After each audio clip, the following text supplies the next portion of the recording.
Welcome back to the Forensics Detailing channel. Please subscribe and apologies in advance for any coughing or spluttering. I've got a horrible chest infection that's going. Now today I want to do a comparison of this new released, hot off the press, Italian made MTM PF22.3 snow foam lance. It's quite a mouthful that, isn't it? So it's new to market, it's Italian made, and it's got loads of cool features. It costs around £60, but I think Imran, our man from Into Detailing, kudos, might well be the cheapest in the country because he's 58.96 or something like that. So if you can beat that price, put in the comments if you can find a better price on eBay or Amazon. I couldn't. Don't put the link because it will filter it out. Just put eBay, £55 or whatever, or Amazon, or the name of whoever's selling it. Don't put links or hashtags. But I think you won't be able to beat that price. You can try discount code FORENSIC, which might get you 5% off as well, but I bet it doesn't work with this because it's probably as cheap as you can get it. Now, the MJJC Pro V2 was the winner of my best snow foam lance comparison video, where we took a lot of snow foam lances a couple of years ago. And I thought this was the best one. This is a Chinese made one. Usually everything that comes out of China is usually, pretty budget, isn't it? But this isn't budget. I think it's solid and it's quite well made. It's not screwed in, so that's why that's wobbling. But the claim to fame with this snow foam lance really is it produces the thickest foam, I think, on the market. It does plough through its liquid quite rapidly, but you can always turn that down if you want to. You can always slow that down. But if you want really thick foam, this is the man. It's solid. It's got some good tech in it, like this little steel ball with a filter on the bottom that you're not going to be able to see. So that always hangs, like a ball, like a hanging ball in the wind. Sorry, don't do humour. It finds the liquid like an elephant's trunk. It has these two little bungs that you can take out, so it's got breather pipes. I don't know why you need that, but I always just keep them in, so if it's upside down, you're not going to lose liquid. I think it has a proper steel quick release option. And if you want to change your format, you want to go to a Karcher fitment, you haven't got to pull spanners on it. You can unscrew it by hand and then put your attachment on there, which is a real step forward actually, and something unique to this lance. So before, you always having to pull spanners and put tape in and thread lock and all that. And some of them, once you undid them and put that together, it was game over. It was game over. They never quite worked properly after that. So that's quite a nice feature. The filters down the other end, if you ever want to change the little filter and clean that out, comes with some replacement filters. Has rake axis adjust there, and then that adjusts, rake angle adjust if you like. That's the only clumsy bit of the design, because you need 3 hands to operate it. Because when you turn this one, you can end up turning the rake adjust, and it's just not precisely done. This I bent as well from dropping it, and I had to bend it back with some pliers, so this brass fitment isn't the strongest. This cost around about £46 from Into Detailing. It used to be £37, so it's gone up by about £9. And I know how much these cost wholesale. It's a good snow foam lance. The guys at Fresh Layers use them, and they break them every sort of 6 months. They go through one of those. So they're sort of like, yeah, they are good, but could we get more out of it? They don't look after them. They get hammered. They don't have time to look after them. So is there more solid ones on there? Possibly. Is this more solid if you use this in a professional environment where it gets kicked around, gets dropped, kicked around, drop kicked, all that sort of stuff? Well, I got some concerns about that. But this is okay. It's fairly robust. You can drop it and snap bits off here, and you can bend this top piece. The rest of it's pretty solid, I think. Okay, let's go over and talk about the PF22 snow foam lances.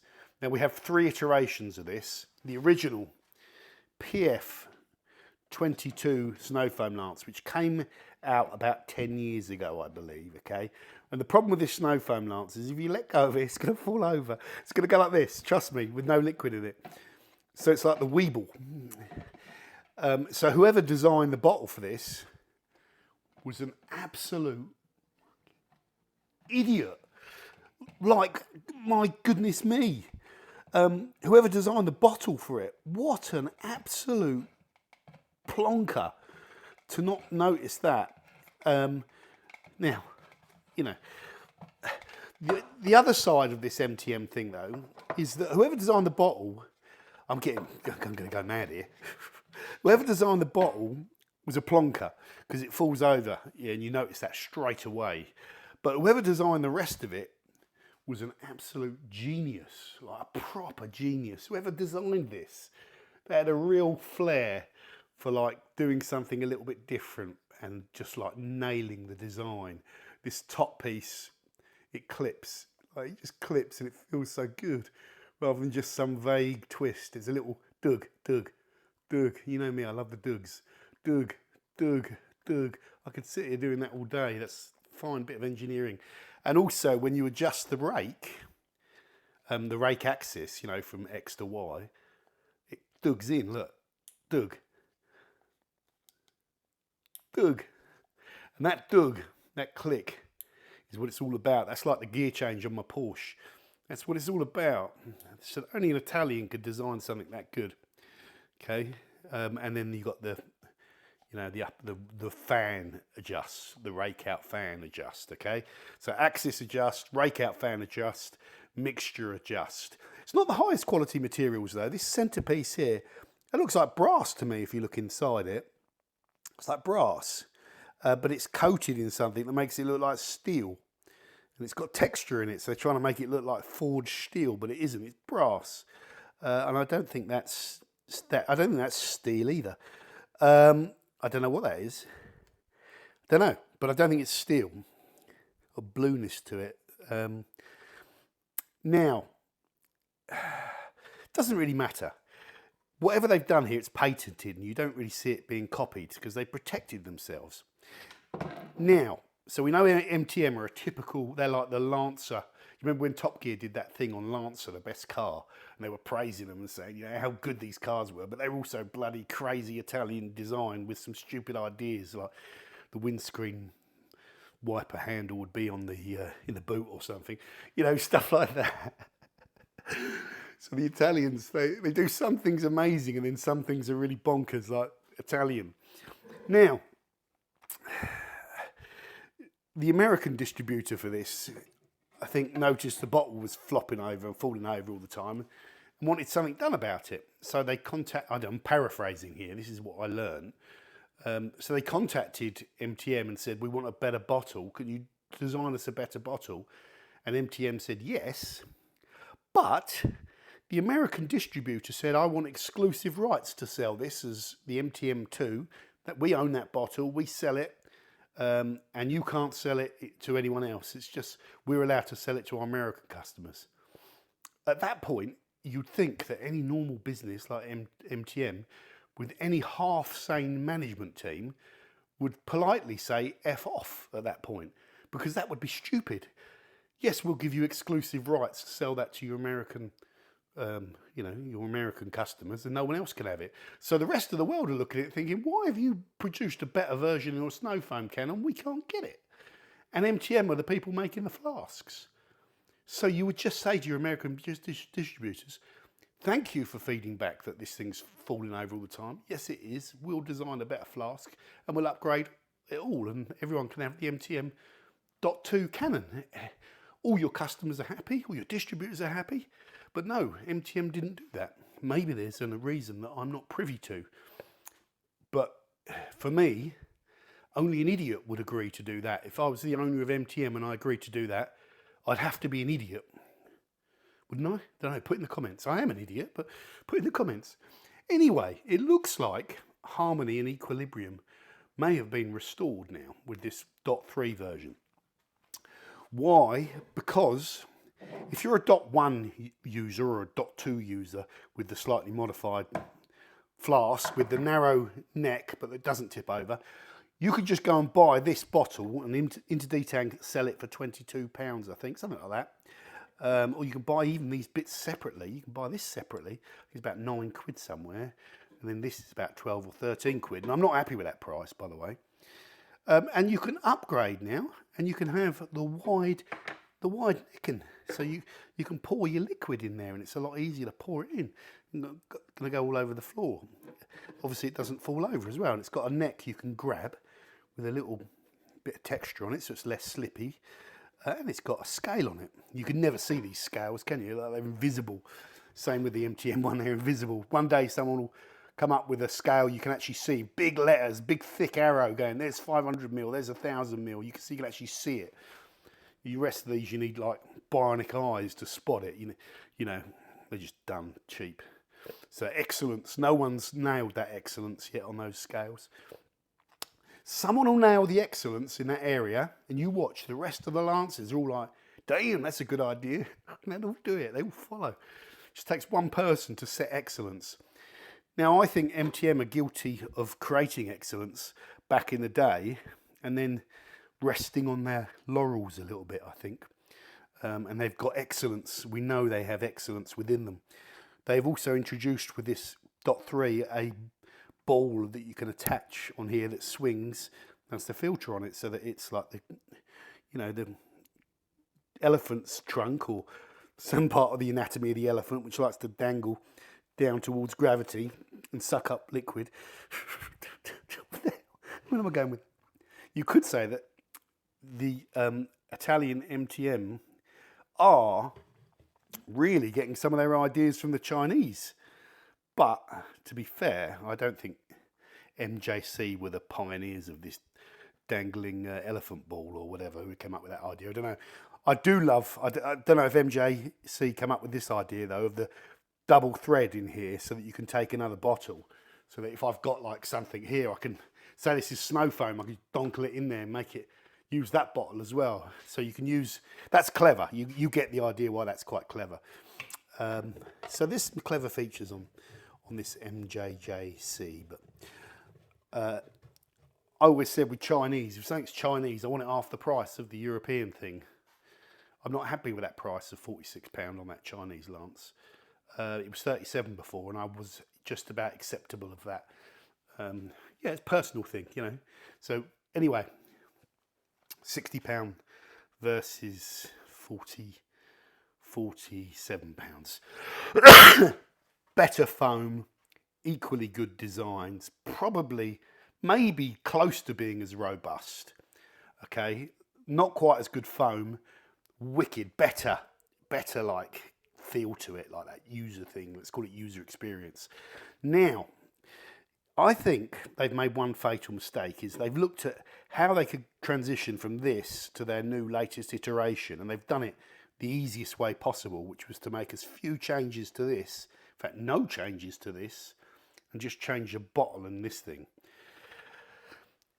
I don't know if they wanted to do that because it was less work, or because there was issues around maintaining patents, because they wouldn't be able to phase this out so easily, and they'd have to maintain patents on old designs. I don't know.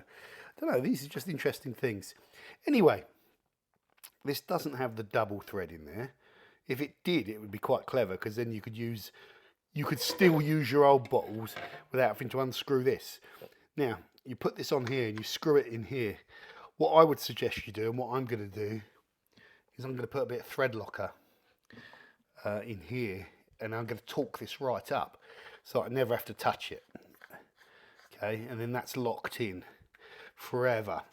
Because what I'm worried about is when I'm taking this off, I'm going to end up undoing this and then tightening it up forever and then undoing it next time and all that. So I want that locked in. So I'm going to get that thread locked. It feels like I'll be able to torque that in quite well. But the next thing is, this doesn't have a thread. So it doesn't find a natural point where it, like, when you tighten it, it kind of has to slot in somewhere there. And then you've got to lock it in. And this is the bit which is a bit clumsy on this.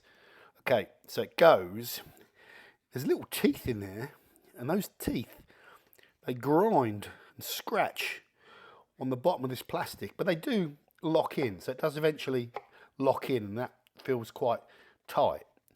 But if you look at what the teeth are doing, the little teeth are nibbling away on my bit of plastic. And how long can it take being nibbled at? It's like having a mosquito gnawing away on your nuts.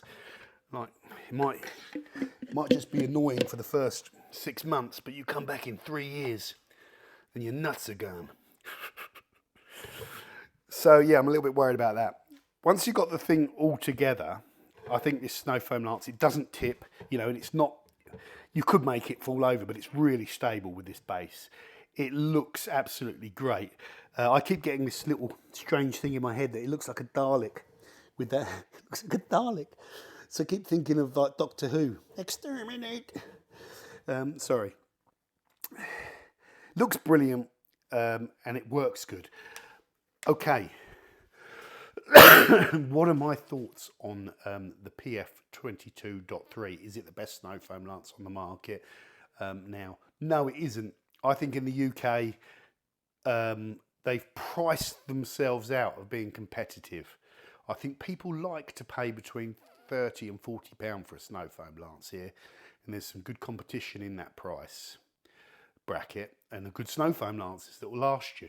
I think when you're charging 60 quid, you need, at 60 quid, you need to absolutely smash everything. It needs to be so damn cool that the other ones just, you think, you look at that, you think, hell no, okay, you're good, you might make good foam, but I'm going with this one.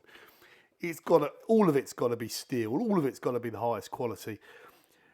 The redesign on this shouldn't be like this. It should be a complete redesign with a wider neck that screws in like these ones. It's time now. This has been on the market long enough where you can do a redesign. That bolt shouldn't be rusting. Everything should be so good that it just justifies that top level of £60.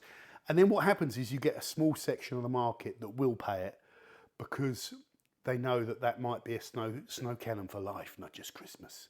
You get a snow cannon for life. Then your money's worth it. To some people, that extra 20 quid is nothing. And it's like, oh, it's an extra 20 quid. I don't care. If it's good, I'll buy it. So I think, yeah, making all these metals the top thing and a screw in here that doesn't rust, then you're there. You're virtually there. And the best, thickest foam. So tighten up your orifices or whatever you have with this. You can always tighten your orifices if you want to get that tighter foam.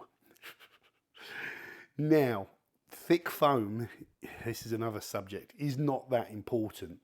It's important to a YouTuber because the uninformed market, part of the market, you know I love getting a little dig in there. The uninformed part of the market, aka the idiot, just sees thick foam and thinks that is a measure of quality. And I still get that in my comments. If I foam a car and the foam isn't thick and rich and clinging and gel-like, then people will say that foam sucks. When it doesn't really work like that. We said 10 years ago, in terms of a chemical working on a car, if you have a dirt film on your car, dirt layer, then you cover it in that surfactant, and that surfactant will soak into that dirt layer very rapidly. That happens, that wetting of the dirt happens instantly. That wetting of the dirt is not aided by thick, rich foam. In fact, it may even be hindered if you've got like a thick foam. You know, it's not, a foam doesn't help wet. So for example, if we put a drop of a very high quality surfactant on my hood, a good surfactant with low tension is like a blanket and it will spread and have a very low surface tension. And the better it is, it will wet out better, you know, potentially.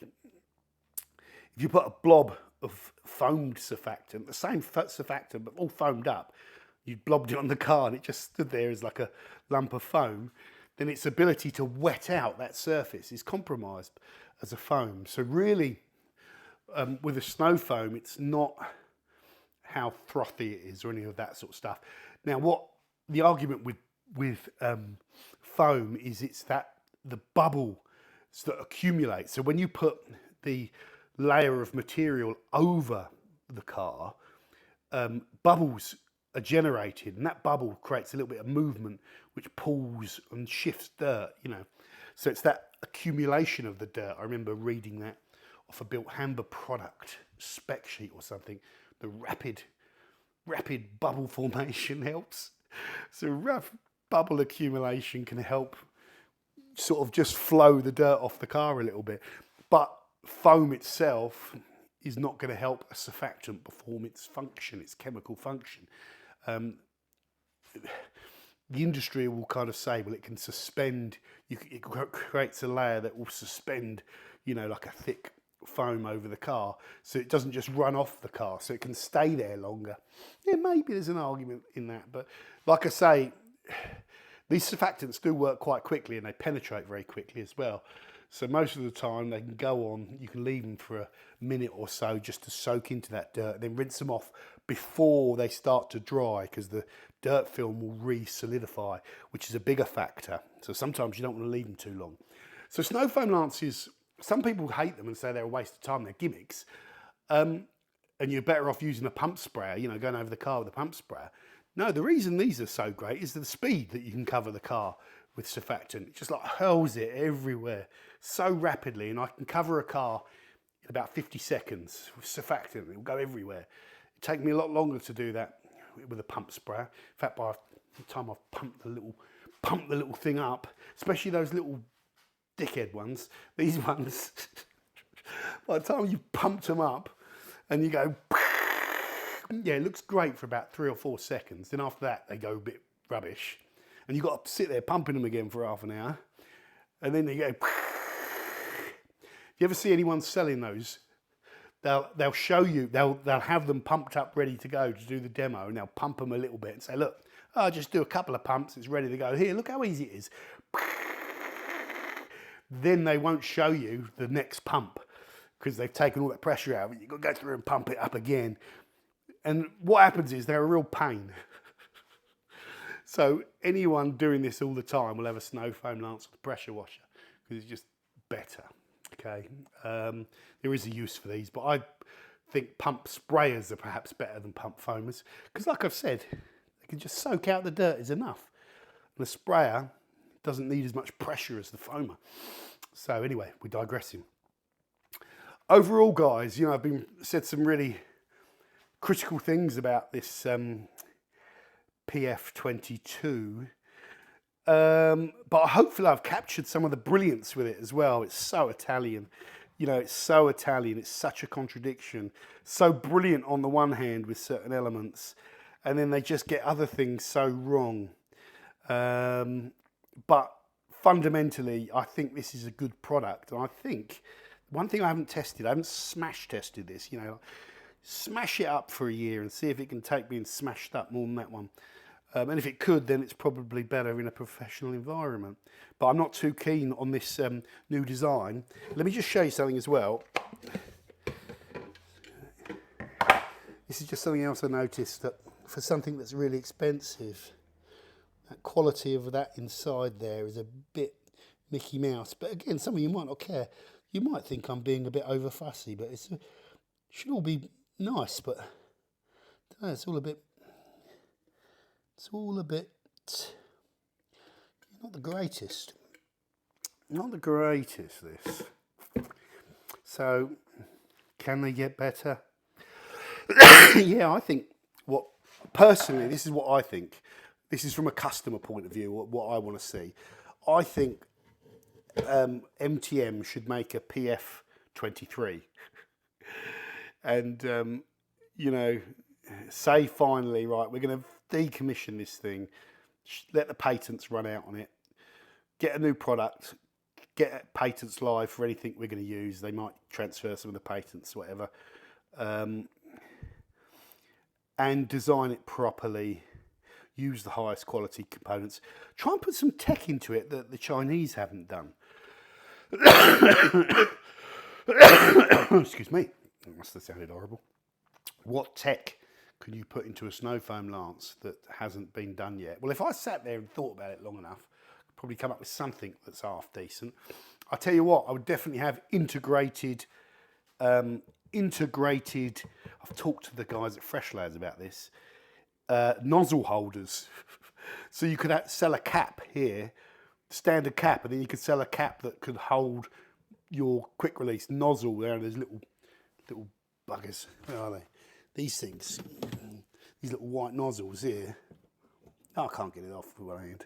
It's been in there so long, it's wedged in.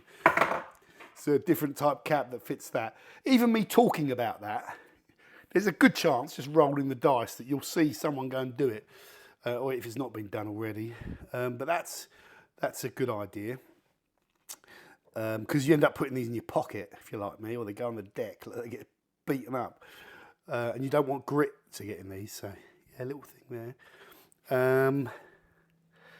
Yeah, really interesting. In fact, if you're a really good designer, you would put it in a way that you could pop it into your gun while this was, you're holding the, you release that, and then you can pop that in while still holding this. So you could just bang, bang, transfer really quickly. That would be sweet. Yeah.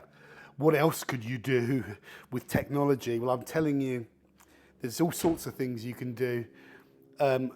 You could look at separating this chamber in half. So you could have wheel cleaner in there and pre-wash snow foam in there. Maybe even 3 chambers with contact shampoo. So you're coming up, click it into wheel mode, do your wheels, do your wheel, click it into snow foam mode, do your snow foam. Do things like that. I promise you, if you do things like that, and it's well designed and you patent it, you will make a fortune because everyone will go and buy it. Don't just... So what PF22 have done, what MTM have done is just sat on their laurels for the last 10 years after putting a lot of effort into something. And then if you do that, you fall behind. Okay, once you fall behind, you get into a mentality of falling behind. You've got to push.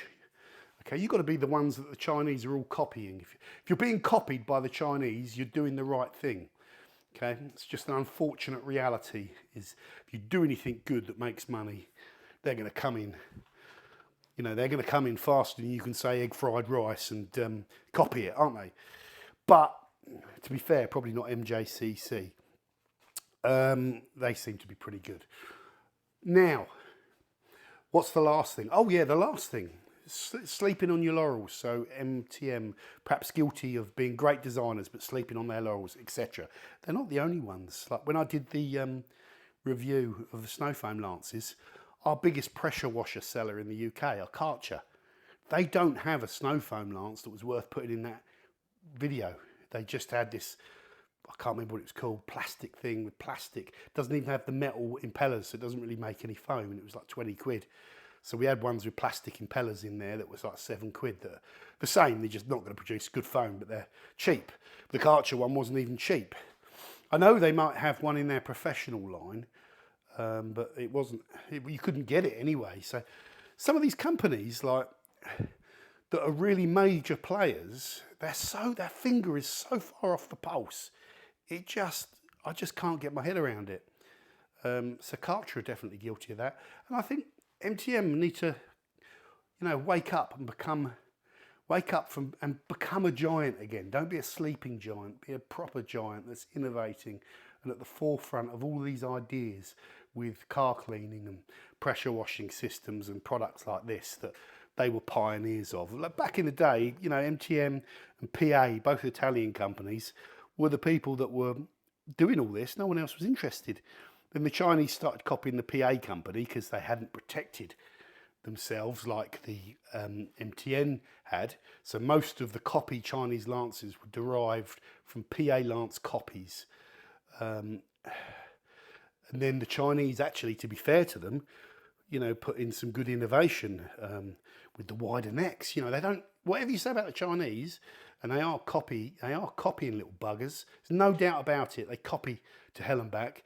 But they do have some companies out there with good ideas, and they don't hang around. If they come up with an idea, they'll go from idea to making it within a week. Whereas, I don't know. I don't even think they've had an idea for 10 years. This is their first idea. So hopefully it's a balanced review. Hopefully we're praising certain companies on one hand and, clipping them around the back of the head with the other, and not everyone likes that, but that's what we always do. Let's just keep it sensible. 2 very high quality products. Which one would I have? I think if you had to twist my arm, I would just go with that one because it's £47. The foam's thicker. I get a little bit uncomfortable at £60. You know, and I'm a YouTuber, so that thick foam is important for me. But if I wasn't a YouTuber, I wouldn't really be bothered. But either of these would do me. I do have some concerns around the design of this, though. So there we go. That's my thoughts on these snow foam lances. Let me know your thoughts in the description. I'll start using this a bit more, kick it around a bit, drop kick it, see if I can break anything, and I'll let you know. Take care.